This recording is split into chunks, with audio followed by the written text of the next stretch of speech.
Deixa eu já tentar entender um pouquinho mais a dimensão dessa operação que acontece agora no Rio de Janeiro com o Coronel Roberto Rodrigues. Ele é ex-chefe do Estado-Maior da Polícia Militar do Rio. Coronel, obrigada por falar com a gente. Pelo governador, que ele falou mais cedo, inclusive aos jornalistas, já é a operação mais letal do Rio de Janeiro. A Mariane estava atualizando para a gente pelo menos 60 mortos, mais de 80 feridos. E ela estava falando, além disso tudo, desses números, o impacto para a sociedade como um todo, já que o Comando Vermelho não está apenas em uma, mas atuando em várias comunidades. O que pela sua experiência, Coronel, a gente pode esperar para as próximas horas aí para o Rio de Janeiro? A gente sabe que aulas, unidades de saúde, tudo sendo impactado nesse momento. Boa tarde, bem-vindo por aqui. Olha, boa tarde, Paula, boa tarde a quem nos assistem. Bom, o que pode se esperar são as ações que são previsíveis, né? Historicamente previsíveis. São ações de revide, ação de tentativa de desviar a atenção das forças de segurança, é o que está ocorrendo nesse momento. Tem alguma imprevisibilidade que é preciso ficar atento, mas para essas ações que são previsíveis, são estratégicas que historicamente os criminosos vêm adotando, é claro, deve ter os protocolos, então esse protocolo deve ser seguido pelas forças de segurança. Ocorre que uma operação ela consegue impactar de tal forma a cidade que quase praticamente paralisa. E quando não paralisa física ou geograficamente, paralisa psicologicamente as pessoas que ficam traumatizadas quando assistem a esse tipo de imagem. A Mariane estava falando, é claro que a gente vai saber de um balanço maior e oficial, provavelmente aí nas próximas horas, numa próxima entrevista coletiva, Coronel, mas ela estava falando que entre bandidos e criminosos, mortos ou capturados, a gente tem vítimas ali como policiais e também outros moradores com bala perdida, como, por exemplo, uma que estava dentro da academia. Eu queria entender um pouquinho mais sobre esses protocolos e o quanto, porque para a sociedade é difícil entender, para aquela família de uma mulher que acabou sendo atingida porque estava dentro de uma academia, ou seja, ela não tem nada a ver nem com a operação e nem a ver com o crime, né, com o Comando Vermelho. Como explicar isso para a sociedade, Coronel? Faz parte? São os danos colaterais? De que forma a gente consegue explicar isso para a sociedade? Não, absolutamente. Isso não pode ser normalizado como dano colateral, né? Quando você tem pessoas inocentes que não tem nada a ver com o que está acontecendo e ainda policiais feridos ou mortos, isso são indicadores de insucesso da operação. A operação não foi bem sucedida em virtude disso. Você pode ter aí quantos criminosos foram presos ou mortos nessa ação, não valerá a vida desses inocentes e principalmente desses policiais, né? Para as próprias forças de segurança, isso é um fato a lamentar. Então, a gente entende que as estruturas desse tipo de organização criminosa não são tão simples, não é pelo fato de serem presos mesmo em alto número ou serem mortos que isso vai acabar se não forem atacadas as estruturas de uma forma racional e mais inteligente. Então, a gente sabe também que para 100 que forem retirados do contexto, 200, 300 estão aguardando na fila para ocuparem essas redes, né, criminosas. Então, não vale a pena. Não vale a pena, eu acho que é um fato que, lamentavelmente, não vai ser conseguido ser explicado pelas autoridades. Agora, Coronel, a gente tem informações que foram confirmadas, inclusive na entrevista coletiva, de que os bandidos teriam usado, inclusive, drones para atracar os policiais. E aí chama a atenção da população como um todo a quantidade de armamento, muitas vezes, a gente já falava sobre isso como fuzis ou como armas mesmo, né? Que vem aqui no Brasil, ou seja, não dá em árvore, fuzil aqui no Brasil, chega, ou seja, já falta uma fiscalização nas fronteiras, porque esses equipamentos potentes chegam aqui no Brasil, são equipamentos mais potentes do que a própria polícia tem, e agora eles também estão atacando policiais com drones, ou seja, a sensação de que a gente tem que o Comando Vermelho ou os bandidos do Rio de Janeiro, o crime organizado do Rio de Janeiro, está cada vez mais eficaz tecnologicamente e avançado para, entre aspas, proteger o crime do Rio de Janeiro. O que isso, quando a gente vai vendo esses avanços, chegam para o senhor? O que toca? Qual é a grande falha para a gente estar permitindo que isso aconteça por lá? Agora, esses são mais indicadores de que não tem as políticas do Estado, não estou falando do governo estadual, estou falando do Estado de uma forma geral, tem falhado muito na contenção, principalmente desses fatores, desses braços que subsidiam esse tipo e sustentam esse tipo de criminalidade, né?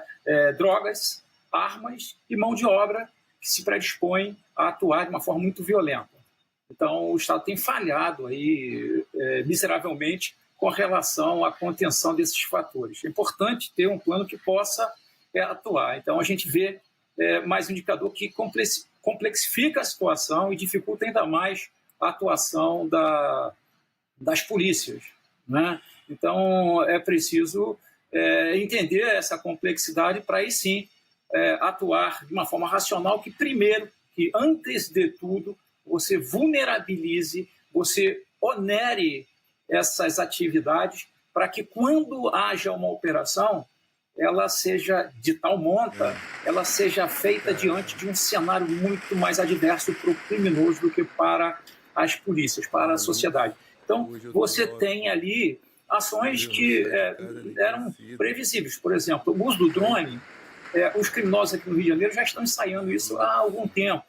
Então, é uma ação previsível. Então, é preciso entender que risco que as forças de segurança, não só as forças de segurança, mas a população sofre e de que forma que esses riscos vão ser diminuídos, vão ser mitigados durante uma operação. E se vale a pena. É o princípio da oportunidade de conveniência, né? Então, é interessante que o Estado se organize muito bem para que, quando tome essa decisão mais drástica de fazer uma operação que vai impactar de uma forma muito contundente a cidade, que vai aumentar os riscos que podem resultar, e não estou falando de efeito colateral, que isso é uma palavra que já me deixa muito reativo a esse tipo de utilização.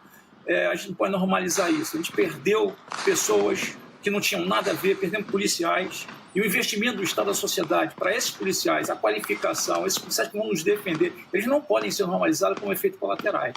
Então é preciso um plano, sim, que envolva todo o Estado, né, todos os entes federativos, que entenda essa complexidade para aí sim uma atuação na ponta, onde o problema já está formado, onde esses criminosos já estão muito bem estabelecidos, onde eles têm conhecimento do território e eles são protegidos por jovens peões do tráfico ou das milícias que estão dispostos a atuar de uma forma muito violenta, não só contra a polícia, não tem responsabilidade nenhuma com relação à sociedade. Então é preciso uma forma mais inteligente do Estado agir nesses casos.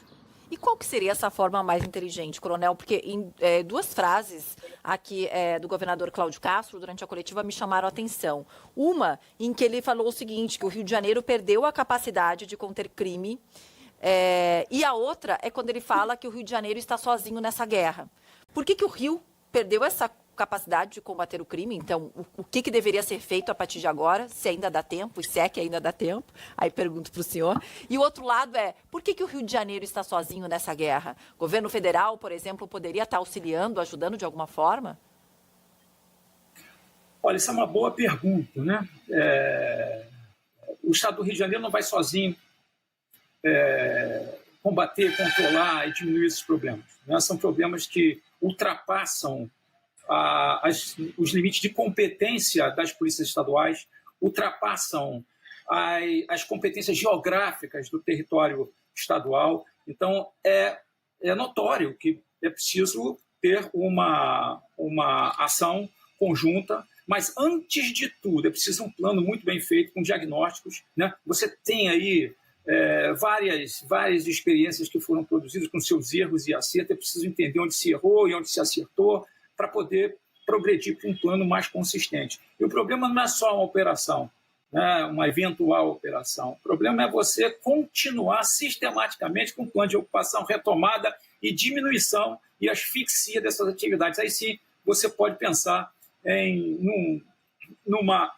num retorno a uma certa normalidade, né? Por enquanto, a gente não vivencia isso. O Estado do Rio de Janeiro sozinho não vai dar conta disso. É preciso vencer vaidades político-partidárias.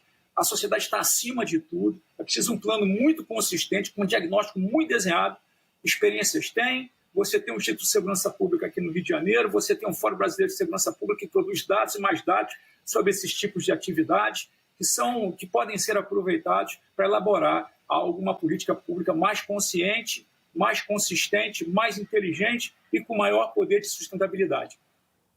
Coronel, obrigada, viu, por ter conversado aqui com a gente. A gente segue acompanhando essa guerra, que eu costumo dizer que é a nossa guerra, né? A gente olha para guerras que acontecem pelo mundo, mas a nossa guerra aqui no Brasil é contra o crime organizado, é contra a violência que a população está submetida. Obrigada, viu, Coronel? Até a próxima.